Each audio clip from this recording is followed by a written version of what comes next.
Hello दोस्तों, स्वागत है आपका मूवी ज्ञान चैनल में। आज की मूवी बहुत ही मजेदार होने वाली है क्योंकि आज मैं एक कॉमेडी मूवी लेकर आया हूँ। इस मूवी का नाम है मडगांव एक्सप्रेस। इस मूवी में आप देखेंगे तीन दोस्त सारी जिंदगी गोवा जाने के लिए तरस जाते हैं, लेकिन जब जवानी की प्यास मिटाने के लिए गोवा पहुंचते हैं तो उनके साथ कुछ ऐसा होता है जिसके कारण वे लोग गोवा से वापस अपने घर नहीं जा पाते। मैं अपनी पूरी कोशिश करूंगा इसको मजेदार तरीके से एक्सप्लेन कर सकूं। बाकी आप तो कमेंट में बता ही देंगे ये मूवी आपको कैसी लगी। तो बिना समय गवाए मूवी शुरू करते हैं।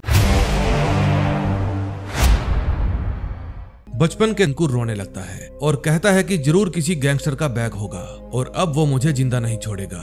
फिर आयुष उसे कहता है कि नेक्स्ट स्टेशन पर जाकर हम ये बैग रेलवे पुलिस को दे देंगे। ये बात सुनकर डोडो उनसे बैग ले लेता है और बाहर जाकर अपने साथियों को समझाता है कि बिना बात के हम पुलिस के लफड़े में नहीं फंसेंगे, वरना उस गैंगस्टर को भी हमारे बारे में पता चल जाएगा। अब एक बात सोचो, एक हफ्ते बाद तुम अपने अपने देश लौट जाओगे और ये छोटा मोटा गुंडा क्या तुमको ढूंढने के लिए विदेश आएगा? तुम चिल मारो, तब तक मैं इस बैग को फेंक कर आता हूँ। अब फाइनली सुबह वो गोवा पहुंच ही जाते हैं। फिर वो बागा बीच के लिए एक टैक्सी पकड़ते हैं। डोडो कहता है पहले हम बीच पर जाकर दो बियर मारेंगे और फिर होटल ढूंढेंगे। फिर बीच पर उसके दोस्त पूछते हैं तूने होटल पहले क्यों नहीं बुक करवाया? वो कहता है करवाया था लेकिन सालों ने कैंसिल कर दिया। तुम लोग एंजॉय करो, मैं एक एक ठंडी बियर लेकर आता हूँ। फिर वो होटल वाले से पूछता है भाई हम गोवा में पहली बार आए हैं, यहाँ एंजॉय कहाँ पर होता है? फिर पास में बैठा कुणाल खेमू उनको खाने के लिए स्ट्रॉन्ग वाला माल देता है और कहता है खा लो, बैकग्राउंड म्यूजिक बजने वाला है। फिर वो उसको माल के लिए थैंक यू बोलता है। कुणाल खेमू कहता है येड़ा है क्या, ये माल मैंने थोड़ी दिया है। फिर वो उस माल को खुद भी खा लेता है और अपने दोस्तों को भी खिला देता है। माल खाते ही उनके कानों में म्यूजिक बजने लगता है।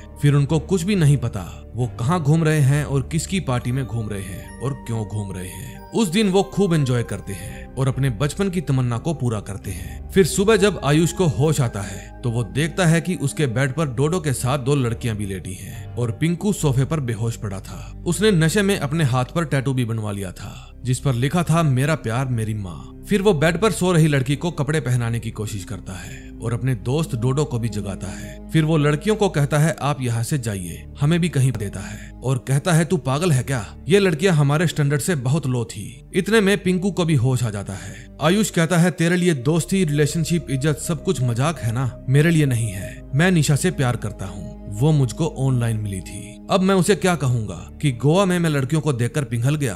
पिंकू कहता है कौन सी लड़कियां भाई? डोडो कहता है तू चुप कर, तू इंटरवल के बाद उठा है। और तू सुन इंटरनेट रोमियो, रात को उन लड़कियों के साथ मैं था, तूने तो कुछ नहीं किया। मैं खुश हूँ, मुझे तो बहुत मजा आया। फिर जब डोडो अपने कपड़े पहनता है तो उस लाल बैग में से निकली हुई चाबी नीचे गिर जाती है। फिर उसके दोस्त पूछते हैं तूने वो बैग फेंका नहीं था ना? डोडो कहता है बैग तो मैंने फेंक दिया था, बस कैश और चाबी रख ली थी ताकि गोवा में आकर में पिंकू भी अपने हाथ का टैटू देखकर जोर जोर से रोने लगता है क्योंकि उसने मेरा प्यार मरियम की जगह मेरा प्यार मेरी माँ लिखवा दिया था। तभी पीछे से डोडो आता है और आयुष को पीटने लगता है। फिर वो उसके ऊपर बैठकर उसकी पुंगी बजा देता है। तभी पिंकू डोडो को लात मारता है लेकिन वो हट जाता है और आयुष के अखरोट फूट जाते हैं। फिर उन तीनों में हाथापाई हो जाती है। डोडो पिंकू को चौक स्लैम लगा देता है। फिर बेड टूट जाता है और उसके अंदर से बहुत सारी कोकीन निकलती है। यह सीन देखकर आयुष चौंक जाता है। अब पिंकू पूरा ही वाइट हो गया था।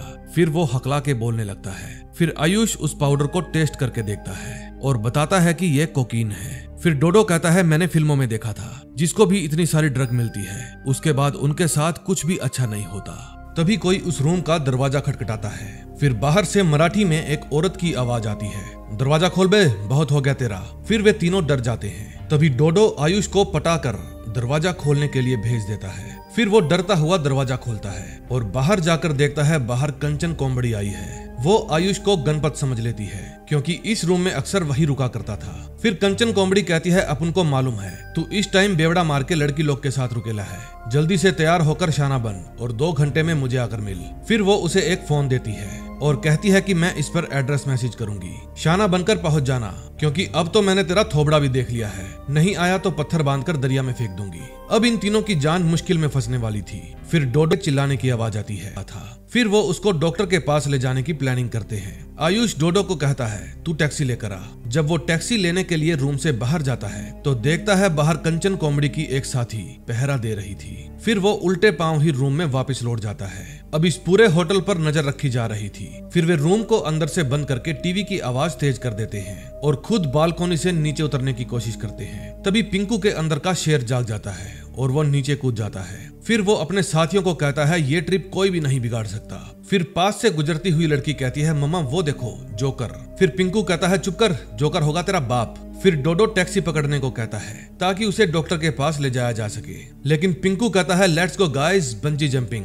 फिर डोडो कहता है तू इसको लेकर कहीं साइड में बैठ जा, मैं यहाँ आसपास किसी डॉक्टर का पता करता हूँ जो पैसे लेके इसको ठीक कर दे। फिर जब आयुष पिंकू को लेकर साइड में जाता है तो पिंकू कहता है अब मुझे किसी का भी डर नहीं लग रहा, लगता है मेरे अंदर का शेर जाग गया है। फिर आयुष उससे पूछता है ये मरियम कौन है? वो बताता है मरियम मेरा प्यार है, वो 4 साल से मेरे टच में है, लेकिन इंटर रिलीजन है ना, घर पर बता भी नहीं सकता। फिर वो बताता है मैं 3 दिन तुम लोगों के साथ और 5 दिन मरियम के साथ बिताने वाला था। अभी वहाँ पर मेंडोजा भाई आता है। फिर वो अपनी जैकेट उतार कर नीचे बिछा देता है और उसके ऊपर उल्टा खड़ा हो जाता है ताकि लटके हुए आदमियों के साथ फेस टू फेस बात हो सके। फिर वो उनसे पूछता है कि मेरी लाइफ का बेस्ट सप्लाई किधर से गुल हुआ और कैसे। उनमें से एक आदमी बताता है कि जब हम बोट पर आपका माल लेने गए तो पहले ही किसी ने उनको टपका दिया और आपका सारा माल ले गया था। प्लीज भाई आप हमें माफ मत करो, बस एक मौका और दे दो, हम आपके माल का पता करके आपको बता देंगे। अगर नहीं पता कर पाए तो आप जो मर्जी सजा दे देना। फिर सन में चले गए थे। फिर नींद के कारण उनका बैलेंस बिगड़ जाता है और वो नीचे गिर जाते हैं। फिर वो उठकर अपने आदमियों से पूछते हैं इधर काय को आए बे? वो बताता है उन लोग से बात करने। फिर भाई अपनी जेब से गन निकालता है और कहता है 25 साल से धंधा कर रहा है अपन, धंधा हमेशा ईमानदारी से होता है। फिर वो हवा में गोली चला देता है और वो गोली घूम घाम कर उसके ही आदमी को लग जाती है। फिर भाई कहता है ये गन खराब है, जा वापस कर दे इसे, और तुम लोग मेरी बात कान खोलकर सुन लो, 24 घंटे के अंदर मुझे मेरा माल वापस चाहिए वरना एक एक करके तुम सबको मार देगा। दूसरी तरफ ताशा डोडो को कहती है कि कई बार हम रात को पार्टी करते हैं इसलिए हमें माल चाहिए होता है। फिर डोडो उसे अपना नंबर दे देता है। फिर डोडो उसे कुछ पैसे भी देता है डॉक्टर डैनी के लिए और कहता है कि अभी मैं 2-4 दिन गोवा में ही हूँ, कभी भी मेरी याद आए तो कॉल कर लेना। तभी आयुष के पास मैसेज आता है गेम ओवर। फिर वो पिंकू को कहता है चल जल्दी चल। डोडो कहता है डॉक्टर साहब हमने आपकी फीस ताशा को दे दी है। फिर वे लोग वहाँ से चले जाते हैं। अब उन तीनों की फटी पड़ी थी इसलिए वे तीनों यहाँ से भाग चलने का प्रोग्राम बनाते हैं। फिर जब वे अपने कमरे में जाते हैं तो देखते हैं वहाँ से सारा माल चोरी हो चुका है। रूम के अंदर जो कोई भी आया था वो केवल माल चोरी करने के लिए आया था क्योंकि उनका सामान तो वहीं पर पड़ा था। फिर डोडो वहाँ से बचा हुआ माल इकट्ठा करने लगता है। फिर जब वे वहाँ से जाने लगते हैं तो बाहर से आवाज आती है दरवाजा खोलो गोवा पुलिस। फिर जब पुलिस दरवाजा तोड़कर अंदर आती है तो देखते हैं वे तीनों वहाँ पर नहीं है।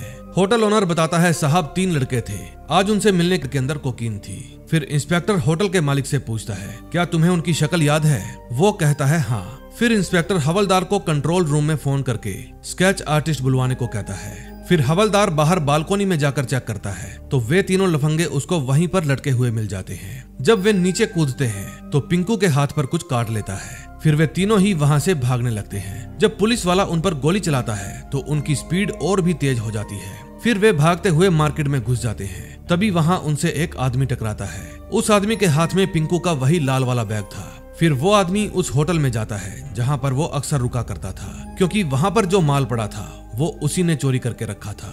फिर वहां जाकर उसे एक बेवड़े से पता चलता है कि इस होटल में बहुत सारा माल पड़ा था जिसको 3 लड़का लोग उठा कर ले गए। फिर वो आदमी गुस्सा हो जाता है और बैग के अंदर से दवाइयां निकालकर बाहर फेंकने लगता है। तभी उस बैग के अंदर से एक फोन निकलकर बाहर गिरता है। जब वो फोन उठाता है तो उसमें मरियम का मैसेज आता है कि मैं जैसे ही फिर वो कहता है अब उससे बदला लेने का समय आ गया है। फिर वो उन तीनों को अंदर लेकर जाते हैं। फिर मेंडोजा कहता है अब मेरा सारा माल तुम लोग ही वापस लेकर आओगे, ये हीरोइन और तुम में से एक लड़का इधर ही रहोगे ताकि बाकी के 2 कोई शान पत्ती ना कर पाए। अब तुम खुद फैसला कर लो कौन रुकेगा। यह है कि सारा माल इसमें डाल लो। दूसरी तरफ मेंडोजा के अड्डे पर खाना खाने के बाद सभी लोग सो जाते हैं। तभी आयुष अपना हाथ छुड़ा लेता है। फिर वो ताशा को इशारा करके बताता है मैं तुमको बचा लूंगा। बस फिर क्या था, उसके कानों में भी म्यूजिक बजने लगता है जैसे वही ताशा का हीरो हो।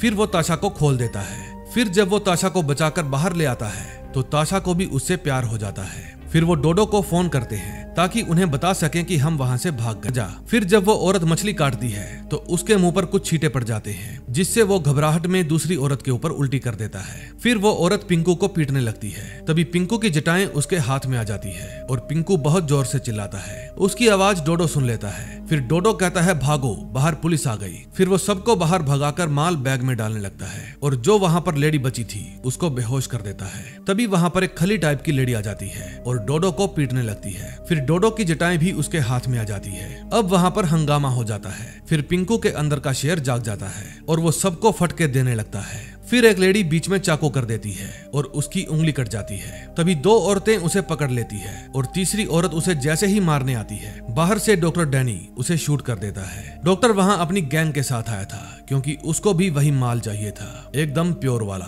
फिर अंदर सभी लेडीज अपनी अपनी गन उठा लेती है और डॉक्टर की गैंग के ऊपर फायर करने लगती है। दूसरी तरफ वो खली आंटी अभी भी डोडो को पीट रही थी। फिर डोडो उसको चारों खाने चित कर देता है। फिर वो 2 बैग उठाकर लाता है और पिंकू को वहां से चलने के लिए कहता है। फिर पिंकू उसे बताता है कि मेरी छोटी उंगली कट गई। फिर डोडो उसके ऊपर पाउडर लगा देता है, जिससे पिंकू के अंदर का असली शेर फिर से जाग जाता है। फिर वो अपने चेहरे पर घूंघट करते हैं और बैग उठाकर वहां से जाने लगते हैं। अब बाहर जाने के दरवाजे बंद थे क्योंकि बाहर से डॉक्टर दरवाजे खोलने की कोशिश कर रहा था और अंदर से वे लेडीज दरवाजा नहीं खोलने देना चाहती थी। तभी उनमें से एक लेडी गलती से बॉम्ब की पिन निकाल देती है और वहां बॉम्ब फट जाता है। फिर अंदर से जब डोडो बाहर आता है तो डॉक्टर डैनी उससे बैग छीनने लगता है। तभी कहीं से एक गोली आकर डैनी को लगती है और पिंकू आकर डोडो को वहां से भगा कर ले जाता है। फिर वे गली के नुक्कड़ पर आकर देखते हैं मेंडोजा के पंटर लोग वहां पर नहीं थे। वे मेंडोजा को जाकर बताते हैं भाई वहां पर गोलियां चल रही थी और उन लोगों ने पिंकू और डोडो को मार दिया। तभी पिंकू और डोडो को वहां पर एक स्कूटी खड़ी मिलती है। फिर वे उसको उड़ा लेते हैं और वहां से भाग जाते हैं। इतने में मेंडोजा डोडो के फोन पर कॉल करता है और जैसे ही वो फोन उठाते हैं वो हवा में गोली चला देता है जो कि उसके ही एक आदमी को लग जाती है। फिर मेंडोजा पूछता है क्या तुम लोगों को माल मिल गया?